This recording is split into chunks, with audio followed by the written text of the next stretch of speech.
ये है मुंबई मेरी जान। 2 करोड़ की आबादी, 2 करोड़ सपने।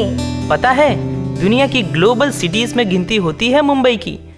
अपने देश क्या, पूरी दुनिया के लोग अपने सपने पूरे करने मुंबई आते हैं। सुबह होते ही काम पे जाते हैं बड़े बड़े सपने लेकर, और धूप ढलते ही अपने अपने घर चले जाते हैं आराम करने, और शायद थोड़े सपने और देखने। धूप ढलते ही लोग अपने घर जाते हैं, लेकिन मेरी माँ तो काम के लिए तैयार होकर निकलने वाली थी।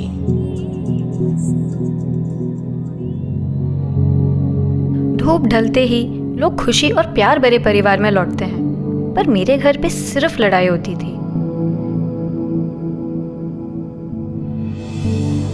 धूप ढलते ही लोगों का काम तो खत्म हो जाता है, लेकिन मेरा काम तो खत्म ही नहीं होता था। सोचती थी कि मैं यहाँ से कहीं दूर उड़ जाऊं, लेकिन मेरे हाथों में ऐसा नसीब ही नहीं था। मेरे हाथों में ऐसा खाना, बिरयानी, मैंने ये कभी नहीं सोचा था। मैं इधर खेलने आता था जब माँ काम करती थी। पहले तो मैं सिर्फ खाने के लिए आता था, पर धीरे धीरे पता चला इधर बहुत सारी चीज़ें होती हैं। CIC मुझ जैसे बच्चे जिनकी फैमिली HIV क्राइसिस से गुजर रही है, उनके खुशहाल बचपन पर फोकस करते हैं। और मम्मी तो कमाठीपुरा में काम करती थी, तो हम लोग तो हाई रिस्क थे ही। तो CIC मुझ जैसे बच्चों की भविष्य और उन्नति के लिए काम करते हैं, ताकि हम अपनी फैमिली और सोसाइटी में वापस जा सकें। जब मैं बड़ा हो गया, सबने सोचा कि मुझे स्कूल जाना चाहिए। मेरे एड्रेस कमाठीपुरा की वजह से मुझे कहीं एडमिशन नहीं मिला, पर CCDT ने हार नहीं मानी और फाइनली एक स्कूल में मुझे एडमिशन मिला। मैं कितना एक्साइटेड था, फाइनली मैं स्कूल जाने वाला था। स्कूल और घर के काम से मैं बहुत थक जाती थी। क्या यही थी मेरी दुनिया? मुझे पता था मुंबई में ही एक अलग दुनिया थी, और मुझे ये भी पता था कि मुझ में काबिलियत थी उस दुनिया में कदम रखने की, पर मैं डरती थी, हिम्मत नहीं थी। एक दिन मैं घर बैठे टीवी देख रही थी जब मेरी फ्रेंड ने मुझे बुलाया। अरे अमृता, कुछ NGO वाले आए, चलना थोड़ा टाइम पास करते हैं। मीटिंग थी CCDT की। कार्यकर्ता लोग हैं और हम जैसे बस्ती वालों की प्रगति के लिए काम करते हैं। उधर हमें बहुत सारी चीजों के बारे में जानकारी मिली, जैसे child rights, sanitation, disease prevention etcetera. मैंने बहुत कुछ सीखा उस दिन थ्रू CCDT। CCDT का नंबर हमें हॉस्पिटल से मिला जब माँ बीमार थी। मुझे स्कूल छोड़ना पड़ा। पापा हमें छोड़ के चले गए और माँ की देखभाल के लिए कोई नहीं था। कोई चॉइस ही नहीं था मेरे पास। CCDT का एक प्रोग्राम है HBC, होम बेस्ड केयर। उन्होंने मुझे अपना हिस्सा बना लिया। पैसे और दवाई दोनों में CCDT ने बहुत मदद की। उनकी मदद से मैं वापस स्कूल जाने लगी। लेकिन माँ बहुत ही बीमार थी, HIV पॉजिटिव थी। शायद उनके पास ज़्यादा टाइम नहीं था because of ads. Ad summit for MTV नहीं, MTV एड समिट, उसी के लिए डांस प्रैक्टिस कर रहा था मैं, वो भी लीड डांसर के लिए। डांसिंग का शौक था और CCDT ने मुझे शामक दावर्स के हैप्पी फीट में एंट्री दिया। शामक सर ने मुझे कहा, अच्छा नाचते हो। उसके बाद मैं सलमान भाई के पिक्चर के म्यूजिक लॉन्च पे भी नाचा। पर जिंदगी भी अजीब चीज़ है। एड्स जैसी बीमारी घर आ जाएगी ये नहीं सोचा था।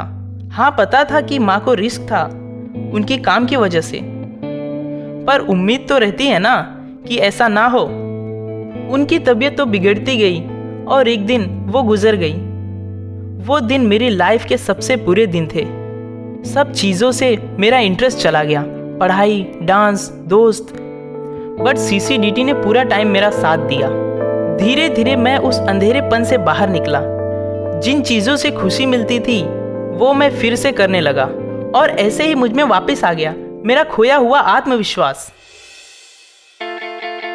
आत्मविश्वास, बस इसी की कमी थी, और पहली मीटिंग में ही मेरे अंदर ये विश्वास जाग उठी और मैं एक CCDT वॉलंटियर बन गई।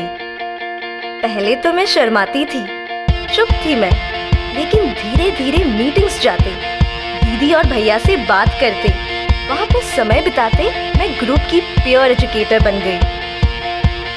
मेरी सबसे फेवरेट थी हमारी खुशियों की दुनिया, जो अपने बस्ती वालों के लिए ही था। इवेंट की सारी चीजें, ऑडिशंस, डेकोरेशन, म्यूजिक, सब हमने मिलकर की। मैंने खुद ये इवेंट होस्ट किया और ऑडियंस को प्याज की बढ़ती हुई दाम पे जोक भी मारा। एक्चुअली उस इवेंट का केटरिंग भी मैंने ही किया। मार्केट से मैंने सब कुछ खुद खरीदा, प्याज, आलू, टमाटर, ऑरेंजेस। ऑरेंज स्क्वॉश वो बेचना था मुझे अपनी पहली जॉब पे। माँ कुछ महीनों तक बीमार रही, लड़ती रही, लेकिन चल बसी।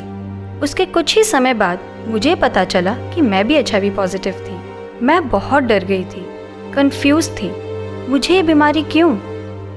माँ की तरह मैं भी बीमार पड़ने लगी। 3 महीनों के लिए मैं एक CCDT सेंटर में थी, बहुत ही बीमार थी। पर धीरे धीरे तबीयत ठीक हो गई। CCDT स्टाफ का सहारा और मदद जो था। ठीक होने के बाद मैंने मॉल में जॉब ली। हाँ, वही ऑरेंज स्क्वॉश जॉब। और उधर मुझे मेरे पुराने स्कूल के दोस्त से मुलाकात हुई। बातों बातों में रात हो गई और हम गए खाने, चाइनीज़। मैक्सिकन, ये मैं सबसे अच्छा बनाता हूँ। एक्चुअली खाना बनाने का शौक बचपन में ही चालू हुआ। हफ्ते में एक दिन हमारी सेंटर की कुक नहीं आई और मैंने सबके लिए खाना बनाया। खाने के साथ लव स्टोरी वहीं से शुरू हो गई। मैं 10वीं में था तब CCDT द्वारा मुझे पढ़ाई के लिए स्पॉन्सरशिप भी मिला था। मेरी इंग्लिश बहुत कमज़ोर थी, उसे सुधारने के लिए मैं रोज़ इंग्लिश न्यूज़पेपर पढ़ता था। 10वीं तो मैं पास हो ही गया, पर बनना था मुझे बावर्ची। मेरी सफलता को देखकर बाकी बच्चे मेरी बात मानने लगे और मैं दूसरे बच्चों का मेंटर बन गया। 12वीं के बाद मैंने ज़रूरी एग्जाम्स दी और रिजवी कॉलेज में एंट्री ली for bachelors in hotel management and catering. BCom, bachelor of commerce, second year में हूँ मैं अभी। हाँ, मैं अभी भी इसी बस्ती में रहती हूँ। वही दोस्त, वही हंसी मजाक, पर काफ़ी परिवर्तन हुआ है यहाँ। जैसे कि हमारा पानी का प्रॉब्लम। पहले इतनी तकलीफ होती थी पानी की कमी की वजह से। एक दिन हम बच्चों ने सोचा ये मैटर खुद अपने हाथों में ले ले और हम सब मिलकर म्युनिसिपैलिटी को एक लेटर में अपनी समस्या बता दी। CCDT की दीदी और भैया और म्युनिसिपैलिटी की मदद से 24 घंटे में एक्शन लिया गया और वाटर टैंक इनॉग्रेट हो गया। अब इधर पानी का प्रॉब्लम नहीं है। अरे देखो ना, मैं कहां से कहां पहुंच गई। मेरा सपना है कि एक दिन मैं एक बैंक में काम करूं। सुनने में तो आसान है, पर ये बैंकिंग के टर्म्स मुझे समझ नहीं आते। Debit, credit, mortgage, salary, sauté, garnish, ये कैटरिंग के टर्म्स तो मेरे पल्ले ही नहीं पड़ते थे। कुछ भी नहीं पता था कैसे शब्द थे ये। टाइम लगा थोड़ा, पर मैं कर दिखाया। अभी I have a job, 5 star hotel में शूज शेफ हूँ, गर्लफ्रेंड भी है। हाँ, सेटल होने का इरादा है। सेटल तो मैं उस चाइनीज़ डिनर वाले के साथ ही हो गई। मेरे ससुराल वाले मुझसे बहुत प्यार करते हैं। शादी के 1 साल के अंदर ही मेरा परिवार कंप्लीट हो गया। जब मेरा बेटा पैदा हुआ, थैंकफुली वो HIV नेगेटिव है। मैं अब माँ हूँ, घर संभालती हूँ, बाय चॉइस।